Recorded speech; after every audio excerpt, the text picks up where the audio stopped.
성경이 만든 부자들 메리 케이 애쉬 마지막 시간입니다. 자애로우신 하나님, 하나님께서 아담의 갈비뼈를 쥐어 이불을 만드셨지만 얻어맞고 두려움에 떨며 위협당하도록 만드신 것이 아닙니다. 또한 아담이 $1를 벌 동안 이브는 75센트만 벌도록 만드신 것도 아닙니다. 하나님께서 아담을 창조하신 후에 괜찮은데? 하지만 더 잘 만들 수 있을 것 같아 하시면서 다시 창조하신 것이 우리 여성입니다. 메리 케이 애쉬. 삶에 대한 올바른 전망. 메리 케이가 나이를 먹어가며 느낀 진실은 삶에 대해 올바른 전망을 가진 사람은 무슨 일을 하든지 성공한다는 것이었다. 그녀는 자신의 신념을 다음 3가지로 정리했다. 첫째, 하나님을 섬겨라. 둘째, 가족을 돌보라. 셋째, 자신의 일에 충실하라. 그녀는 이러한 신념을 바탕으로 하나님을 자신의 동반자로 받아들이고 함께 나아가는 것을 중요한 원칙으로 삼았다. 그녀는 신앙이 가장 중요한 이유는 아무리 시간이 흘러도 변치 않는 진리를 가지고 있기 때문이라고 생각했다. 그녀는 자신이 올바른 전망을 가지고 사업을 해나가고 있기 때문에 하나님의 축복이 있을 것이라고 믿었고, 자신을 온전히 하나님께 맡기면 인생의 모든 일이 순조로울 것이라고 확신했다. 하나님은 이러한 메리 케이의 신념에 응답을 하셨고 그녀의 회사는 크게 번창해 나갔다. 하지만 메리 케이는 회사 일을 통해 전도를 하지는 않았다. 모든 사람의 신앙을 존중해야 한다는 생각에서였다. 그녀는 사람들이 자연스럽게 하나님이 인생에서 가장 중요하다는 것을 알게 된다는 사실을 믿었다. 메리 케이는 $1짜리 지폐에 사인하는 것을 좋아했다. 그녀는 언제나 자기 이름 옆에 성경 한 구절을 적어 놓는다. 마태복음 25장 14절에서 30절의 말씀으로 각각의 사람들에게 주어진 달란트에 대한 이야기다. 또 어떤 사람이 타국에 갈지 그 종들을 불러 자기 소유를 맡김과 같으니 각각 그 재능대로 하나에게는 금 5달란트를, 하나에게는 2달란트를, 하나에게는 1달란트를 주고 떠났더니 5달란트 받은 자는 바로 가서 그것으로 장사하여 또 5달란트를 남기고 2달란트를 받은 자도 그같이 하여 또 2달란트를 남겼으되 1달란트 받은 자는 가서 땅을 파고 그 주인의 돈을 감추어 두었더니 오랜 후에 그 종들의 주인이 돌아와 저희와 회개할세 5달란트 받았던 자는 5달란트를 더 가지고 와서 가로되 주여 내게 5달란트를 주셨는데 보소서 내가 또 5달란트를 남겼나이다. 그 주인이 이르되 잘하였도다 착하고 충성된 종아 내가 작은 일에 충성하였음에 내가 많은 것으로 내게 맡기리니 내 주인의 즐거움에 참여할지어다 하고 2달란트 받았던 자도 와서 가로되 주여 내게 2달란트를 주셨는데 보소서 내가 또 2달란트를 남겼나이다. 그 주인이 이르되 잘하였도다 착하고 충성된 종아 내가 작은 일에 충성하였음에 내가 많은 것으로 내게 맡기리니 내 주인의 즐거움에 참여할지어다 하고 1달란트 받았던 자도 와서 가로되 주여 당신은 굳은 사람이라 심지 않은 데서 거두고 해치지 않은 데서 모으는 줄을 내가 알았으므로 두려워하여 나가서 당신의 달란트를 땅에 감추어 두었나이다. 보소서 당신의 것을 받으셨나이다. 그 주인이 대답하여 가로되 악하고 게으른 종아 나는 심지 않은 데서 거두고 해치지 않은 데서 모으는 줄을 내가 알았느냐. 그러면 내가 마땅히 내 돈을 취하려는 자들에게나 두었다가 나로 돌아와서 내 본전과 별리를 받게 할 것이니라 하고 그에게서 그 1달란트를 빼앗아 10달란트 가진 자에게 주어라. 무릇 있는 자는 받아 풍족하게 되고 없는 자는 그 있는 것까지 빼앗기리라. 이 무익한 종을 바깥 어두운 데로 내어 쫓으라. 거기서 슬피 울며 이를 갈미 있으리라 하니라. 메리 케이는 인간은 하나님이 허락하신 것들을 이용하고 발전시킬 사명이 있다고 굳게 믿었다. 자신에게 주어진 재능을 잘 활용할수록 하나님은 더 많은 것을 주신다는 것이다. 훗날 거액의 연봉을 받게 된 핑크 레이디들은 메리 케이에게서 받은 $1 지폐를 소중하게 여기며 그것이 자신들의 성공에 아주 큰 도움이 되었다고 말한다. 하나님의 응답. 한 번은 메리 케이가 다니던 교회의 목사가 그녀에게 아동학습센터 건립을 위한 기금 모금 집회에서 연설을 해달라고 부탁한 적이 있었다. 기금이 계획했던 것만큼 잘 거치지 않고 있어 그녀에게 지원 연설을 요청한 것이었다. 매주 일요일 집회 때마다 한 성도가 나와 특별 기금 모금에 참여해달라고 간청했지만 기금 마련에는 큰 도움이 되질 않았다. 누가 나와서 연설을 하더라도 적을 때는 $600, 많을 때는 $1000 정도만 거칠 뿐이었다. 이런 식으로는 언제 기금을 모아 건물을 짓게 될지 알 수 없었다. 메리 케이, 당신도 아이들이 교회에서 영적으로 성장해야 한다고 생각하시죠? 젊은 목사는 답답해하며 메리 케이에게 물었다. 물론이죠. 그럼 제 부탁을 들어주세요. 6주 후면 어떨까요? 현명한 목사는 6주 정도면 누구나 부담 없이 제안을 받아들일 수 있다는 걸 잘 알고 있었다. 당시 메리 케이는 바쁜 업무 때문에 시간을 내기 힘든 상황이었지만 열심히 해보겠다고 약속했다. 6주라는 시간이 빠르게 지나갔다. 그녀는 늘 집회 연설에서 할 말들을 생각하고 있었지만 너무 바빠 연설문을 쓸 틈을 내지 못했다. 그러다 시카고로 출장을 떠나게 되었고 연설이 있기 전날 밤 자정에야 간신히 집에 도착했다. 그녀는 그때까지도 할 말들이 떠오르지 않아 걱정이 되었지만 일단 잠자리에 누웠다. 아침 일찍 깨어 맑은 정신으로 연설문을 쓰는 편이 낫겠다고 생각한 것이다. 그러나 다음날 늦게 일어난 그녀는 갑자기 교회에 가기 싫다는 생각이 들었다. 하지만 그럴 수는 없었다. 약속은 지켜야 했다. 교회에 가기 위해 바쁘게 움직이던 메리 케이는 옷장을 열고 가장 먼저 눈에 들어온 옷을 꺼내 입으며 기도했다. 주여, 제가 지혜의 말들을 할 수 있도록 도와주십시오. 제가 해야 할 모든 말의 처음과 끝을 주관해 주시고 무슨 말을 해야 하는지 알려주세요. 순간 메리 케이는 잠시 화장을 멈추었다. 마음속에서 어떤 소리가 들려왔기 때문이었다. 메리 케이, 집회에 나가면 오늘 얼마가 모이든 그만큼의 기금을 내겠다고 말하거라. 그 소리는 아주 생생했다. 메리 케이는 손에 쥐고 있던 화장 도구를 떨어뜨리고 외쳤다. 하나님, 잠시만 생각할 시간을 주세요. 하나님의 음성을 듣는다는 것은 실로 대단한 경험이었다. 하나님과 대화를 나눴다는 사람들의 얘기는 들어본 적 있지만 자신이 몸소 경험한 것은 처음이었다. 그녀는 남편 멜과 함께 교회로 가는 도중에 잠시 생각을 정리하려고 기도를 올렸다. 그러다 문득 자신의 생각을 남편에게 이야기하고 싶은 충동을 느꼈다. 그러나 또 다른 마음이 말하지 말라고 속삭였다. 교회에 도착한 그녀는 성가대의 찬송을 들으며 자기 자리로 갔다. 그때 목사가 메리 케이를 연단으로 불렀다. 그녀는 연단으로 올라가면서도 무슨 말을 해야 할지 몰라 고민했다. 주님, 당신의 손에 모든 것을 맡깁니다. 메리 케이는 조용히 기도를 올리고 연설을 시작했다.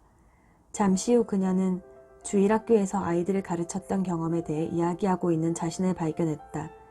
그녀는 아이들에게 옳고 그름을 구별하는 방법을 가르쳐야 한다고 강조한 후 이렇게 말했다. 여러분, 우리는 아동학습센터 건립 사업에 대해 꽤 오랜 논의를 해오고 있고 매주 $600 정도의 기금이 모이고 있습니다.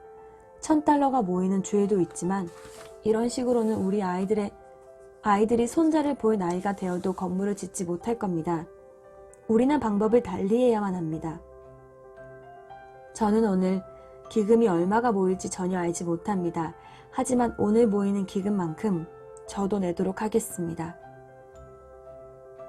갑자기 주위가 쥐 죽은 듯 조용해졌다. 메리 케이는 심호흡을 하고 계속 말했다. 여러분, 모두 저희 회사가 외상거래를 하지 않는다는 사실을 알고 계실 겁니다. 따라서 서약 같은 것은 받지 않겠습니다. 현찰이나 수표로 주십시오. 오늘 얼마가 모이든 저도 그만큼 내겠습니다. 연설을 마친 메리케이는 남편을 쳐다보았다. 남편에게 사전에 자신의 생각을 말하지 않았던 것이다. 그는 퇴직을 한 상태여서 많은 돈을 낼 수 없었기 때문에 두 사람이 함께 기부하겠다는 말은 할 수 없었다. 또한 이 모든 것을 혼자 결정했다고 말해서 남편의 기분을 상하게 하고 싶지도 않았다. 그녀는 이번에 모인 금액이 얼마가 되든 자신이 모두 부담해야겠다고 생각했다. 사람들은 그녀의 말에 충격을 받은 듯 했지만 이렇다 할 반응을 보이지 않았다. 메리케이는 자리로 돌아가면서 연설이 완전히 실패로 끝난 것 같다는 느낌을 받았다. 순간 화장품은 잘 팔지 몰라도 하나님의 일을 하기엔 자신이 아직 너무 부족하다는 생각이 들었다. 그러나 결과는 놀라웠다. 다음날 건물 건립위원회 위원장이 그녀에게 전화를 걸어 모금액이 10만 7,748달러라고 알려주었다.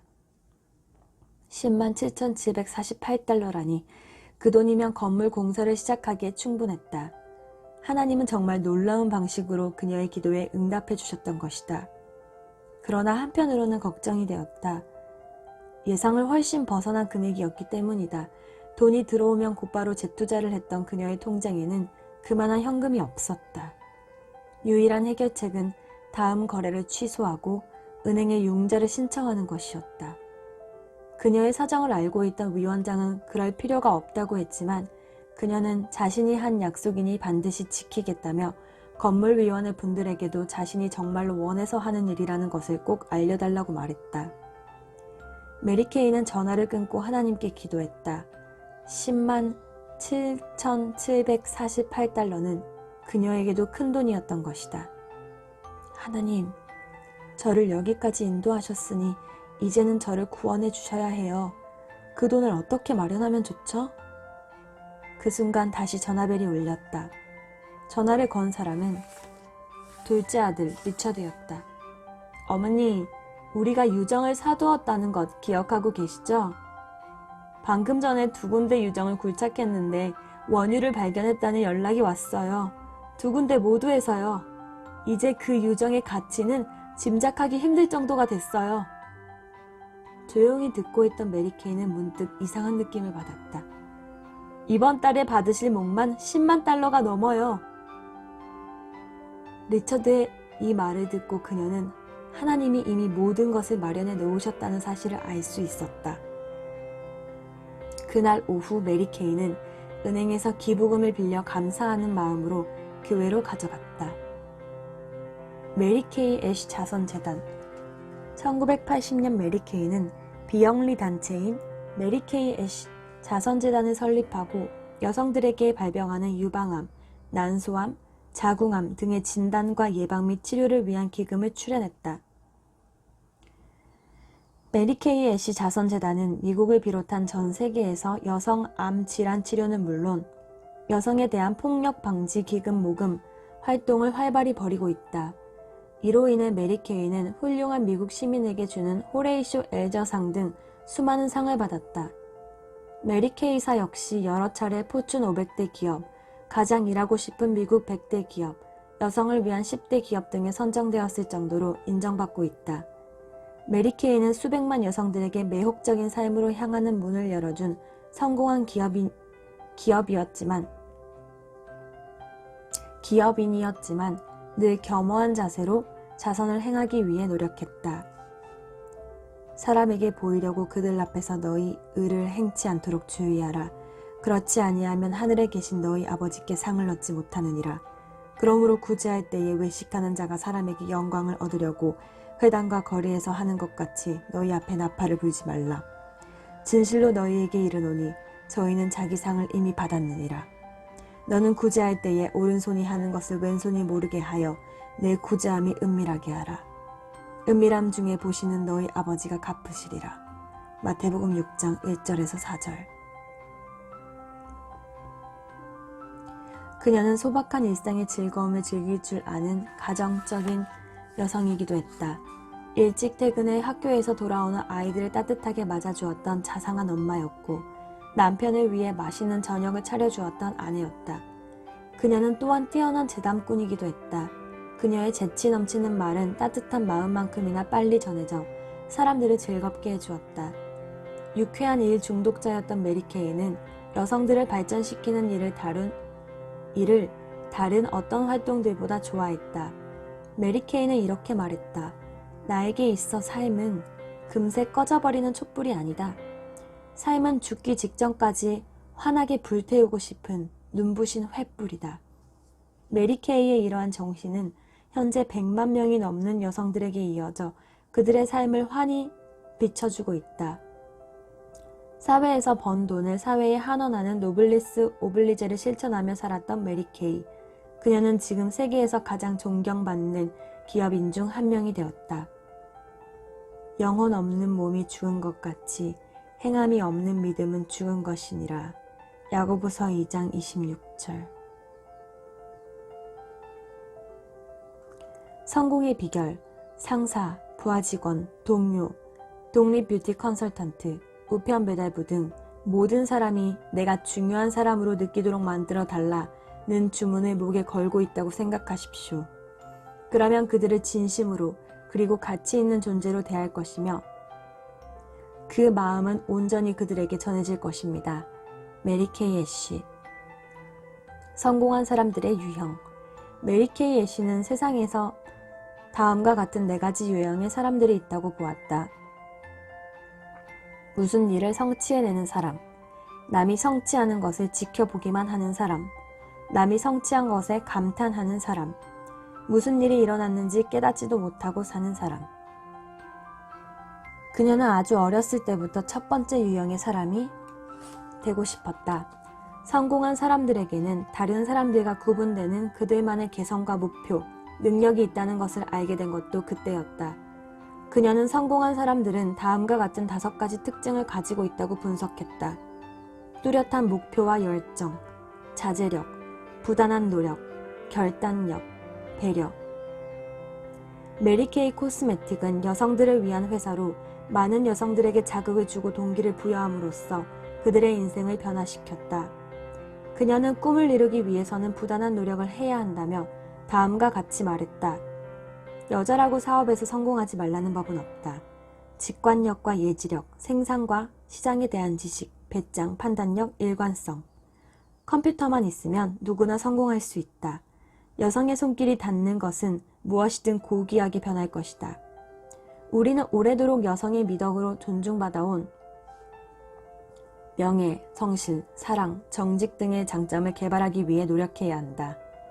메리케이 애쉬는 실제로 꿈을 이루었다. 현재 메리케이 코스메틱을 사랑하고 설립자 메리케이 애쉬를 사랑하는 여성들은 자신의 꿈을 실현하기 위해 열심히 노력하고 있을 것이다. 메리케이의 삶과 그녀의 성공에 공감하고 자신의 성공을 꿈꾸는 수많은 여성들의 삶 자체가 바로 메리케이 브랜드인 것이다. 메리케이가 내세우는 6가지 전략적 사고. 1. 당신은 할 수 있다. 모든 일에 자신감을 갖고 임하라. 2. 열정을 가져라. 리더가 열정을 가지고 일을 하면 부하 직원들은 자연스럽게 따라오기 마련이다. 3. 표정을 밝게 하라. 항상 긍정적으로 사고하고 즐겁게 일을 하면 원하는 결과를 얻을 수 있다. 4. 효율적인 시간 관리를 위한 리스트를 작성하라. 매일 중요한 일 6가지를 우선순위별로 정해놓고 하나씩 해결해 나가라. 5. 어디로 가야 할지 미리 정하고 혹시 있을지도 모르는 비상사태에 철저히 대비해서 휴가 계획을 세우듯 인생을 설계하라. 6. 늘 새로운 목표, 새로운 꿈을 가져라. 행복이란 하고 싶은 일을 하고 누군가를 사랑하며 마음속에 추구하는 대상을 간직하는 것이다. 믿음이 없이는 기쁘시게 못하나니 하나님께 나아가는 자는 반드시 그가 계신 것과 또한 그가 자기를 찾는 자들에게 상 주시는 이심을 믿어야 할지니라. 히브리서 11장 6절. 메리케이 애쉬. 믿는 대로 이루어진다. 성경이 만든 부자들. 오늘은 여기까지.